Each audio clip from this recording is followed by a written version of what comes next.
इसी दौरान एक रिपोर्टर इनके पास आया, बोला Swami ji, India has a factory of producing God. Every weekend a God comes from India and says that I will make you God, start funding me, come on. तो स्वामी जी हैरान हो गए, बोला Swami ji, are you also God? क्या स्वामी जी तुम भी भगवान हो? तो प्रभुपाद ने बोला नहीं नहीं, मैं भगवान नहीं हूं, मैं भगवान का नौकर हूं। तो वो हैरान हो गया, पहली बार कोई ऐसा व्यक्ति आया हिंदुस्तान से जो बोला मैं भगवान नहीं हूं, भगवान का नौकर हूं।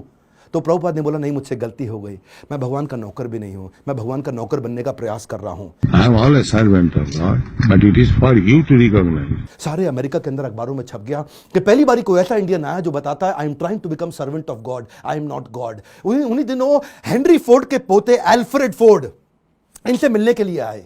हेनरी फोर्ड का नाम बहुत हुआ करता था पृथ्वी के अंदर, प्रभुपाद कम बोलते थे, लिमिटेड बोलते थे। जब एल्फ्रेड फोर्ड इनसे मिलने आए तो प्रभुपाद ने केवल उनसे एक ही क्वेश्चन पूछा, where is Henry Ford now? अब हेनरी फोर्ड जीवित नहीं थे, बस केवल उनकी आंखों में आंख डाल के प्रश्न पूछा।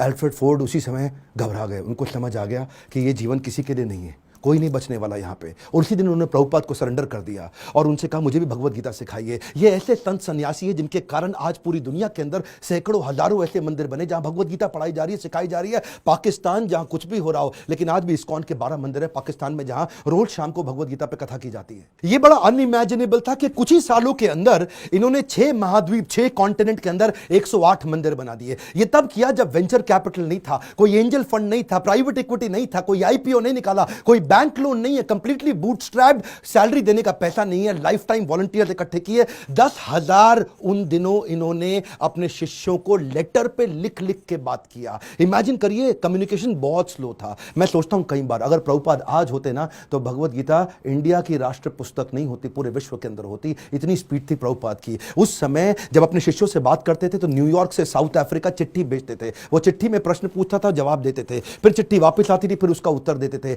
इमेजिन करिए 10,000 ऐसे लेटर लिखे इन्होंने, कितना समय की कमी रहा होगा। इनके इतने सारे philosophical issues, managerial issues, personal issues, professional issues, सब पे गाइड किया करते थे। व्हाट्सएप नहीं था, कम्युनिकेशन नहीं था, वहां पे फ्लाइट तेज नहीं जाती थी। बावजूद उसके इन्होंने 12 साल के अंदर 15 बार पूरी पृथ्वी का भ्रमण किया।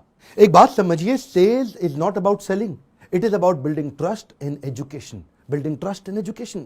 विश्वास बढ़ाओ, एजुकेट करो, विश्वास बढ़ाओ, एजुकेट करो। दुनिया भर में इतना विश्वास बढ़ा दिया, एजुकेशन बढ़ा दिया भगवत गीता के बारे में कि बीटल्स जो उस समय बहुत फेमस हुआ करता था, बीटल्स के जॉर्ज हैरिसन ने अपना 70 एकड़ का फार्म वॉटफोर्ड में लंदन के नजदीक इनको डोनेट कर दिया। वो इनका शिष्य बन गया और अपने रॉकस्टार गानों के साथ साथ कीर्तन करने लग गया, हरे कृष्णा। उन्हीं दिनों प्रभुपाद जी साथ साथ इतनी किताबें लिखना चाहते थे, जानते थे मैं बूढ़ा हो गया हूं, सारी चीजें लिख के चला जाऊं ताकि लोग उसको आसानी से फॉलो कर सकें। उन्होंने खुद से लिखना बंद कर दिया, डिक्टाफोन ले लिया।